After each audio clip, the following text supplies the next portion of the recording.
Yes, mga kaibigan. Yan, sauce natin dyan. Kung maaari, kung masama natin yung garlic at saka yung ginger, isama natin. Garlic tuloy. Oo, garlic. Hindi ginger pala, garlic at saka onion, isama natin. First time ko kumain ng garlic na hilaw, na hindi fina-fry.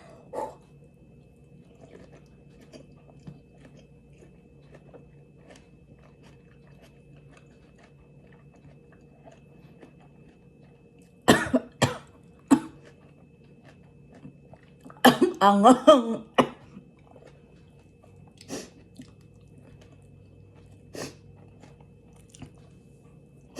Ang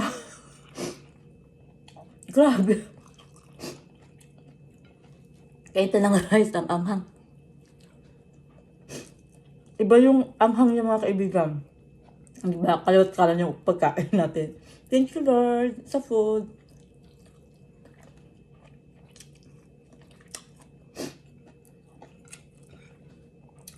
Grabe.